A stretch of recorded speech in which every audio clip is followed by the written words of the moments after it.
जय श्री कृष्णा। स्वागत है आपका श्री भक्ति ज्ञान चैनल में। आप सभी को मोक्षदा एकादशी की हार्दिक शुभकामनाएं। आज मैं आप सभी के समक्ष मोक्षदा एकादशी की कथा, पूजन विधि तथा महत्व प्रस्तुत कर रही हूँ। मार्गशीर्ष या अघन मास के शुक्ल पक्ष की एकादशी को मोक्षदा एकादशी के नाम से जाना जाता है। मोक्षदा एकादशी इस साल की आखिरी एकादशी तिथि का अर्थ है मोह माया के बंधन से मुक्त करने वाली तथा मोक्ष प्रदान करने वाली। मान्यताओं के अनुसार मोक्षदा एकादशी के दिन ही महाभारत के युद्ध में भगवान श्री कृष्ण ने अर्जुन को गीता का उपदेश दिया था। इसीलिए मोक्षदा एकादशी के दिन गीता जयंती मनाई जाती है तथा इस दिन गीता का सार पढ़ने अथवा सुनने का विशेष महत्व है। एकादशी तिथि श्री हरि विष्णु भगवान जी को अत्यंत ही प्रिय है। मोक्षदा एकादशी का व्रत करने से समस्त पापों का नाश हो जाता है तथा सभी मनोकामनाओं की पूर्ति होती है और अंत में मोह माया के बंधन से मुक्त होकर मोक्ष की प्राप्ति होती है। यदि आप किसी कारणवश मोक्षदा एकादशी का व्रत ना कर पाए तो मोक्षदा एकादशी की कथा सुनने मात्र से ही श्री हरि विष्णु जी की कृपा प्राप्त कर सकते हैं। आइए शुरू करते हैं मोक्षदा एकादशी की कथा। एक बार भगवान श्री कृष्ण पांडु पुत्र युधिष्ठिर वर्ष भर में आने वाली सभी एकादशियों के नाम तथा उनकी विशेषताओं का वर्णन कर रहे थे। इसी बीच युधिष्ठिर ने श्री कृष्ण से कहा, हे भगवान, आप तीनों लोकों के स्वामी हैं, सभी को सुख प्रदान करने वाले जगदीश्वर हैं। मैं आपको नमस्कार करता हूँ। हे देव, आप सबके हितैषी हैं, अतः कृपा करके मुझे मार्गशीर्ष या अघन मास के शुक्ल पक्ष की एकादशी का क्या नाम है, इस दिन किस देवता का पूजन किया जाता है और इसकी क्या विधि है। भक्तवत्सल भगवान श्री कृष्ण मुस्कुरा कर कहने लगे, हे धर्मराज, आपने बड़ा ही उत्तम प्रश्न किया है। इस प्रश्न का उत्तर सुनने मात्र से ही तुम्हारा यश पूरे संसार में फैलेगा। मार्गशीर्ष शुक्ल पक्ष की एकादशी अनेकों पाप को नष्ट करने वाली इस एकादशी तिथि का नाम मोक्षदा एकादशी है। इस दिन दामोदर भगवान की धूप दीप नैवेद्य आदि से भक्तिपूर्ण पूजा करनी चाहिए। पुराणों के अनुसार गोकुल नाम के नगर में वेखानस नाम का एक राजा राज्य करता था। उसके राज्य में चारों वेदों के ज्ञाता अतिथि विद्वान ब्राह्मण रहते थे। वह राजा बड़ा ही धर्मनिष्ठ तथा सदाचारी था। वह अपनी प्रजा का पुत्र की तरह पालन करता था। एक बार रात्रि में राजा ने एक स्वप्न देखा कि उसके पिता नरक में। उसे बड़ा ही आश्चर्य हुआ। प्रातःकाल वह विद्वान ब्राह्मणों के पास गया और अपना स्वप्न सुनाया। उसने कहा, ही विद्वानों ब्राह्मणों ने अपने पिता को नरक में कष्ट उठाते हुए देखा। उन्होंने मुझे कहा कि पुत्र, मैं नरक में हूँ, यहाँ से मुझे मुक्त कराओ। जब से मैंने अपने पिता का ये वचन सुनने हैं तब से मैं बहुत ही बेचैन हूँ। मेरा मन किसी भी काम में नहीं लग रहा है। मुझे राज्य, धन, पुत्र, स्त्री, हाथी, घोड़े आदि किसी में भी कोई सुख नहीं मिल रहा है।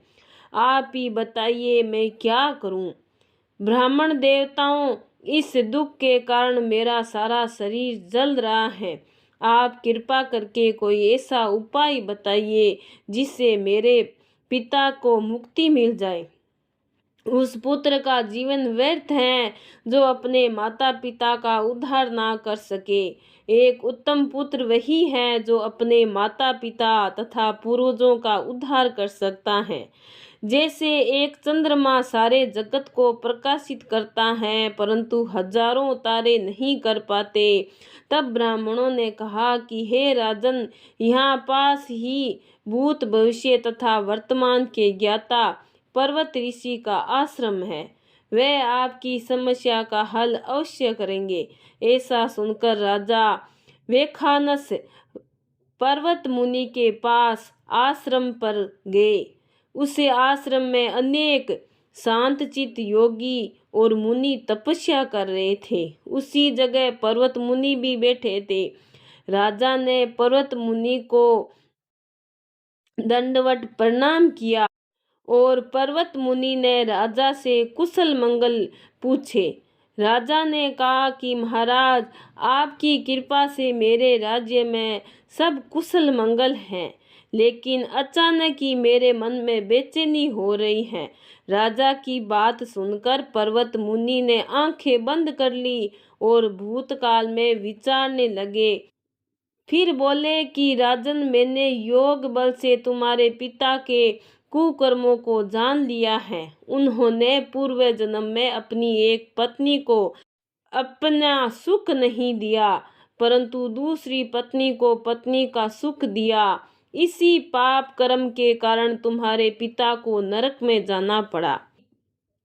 तब राजा ने कहा कि पर्वत मुनि, मुझे कोई उपाय बताइए जिससे मेरे पिता को नरक से मुक्ति मिल जाए।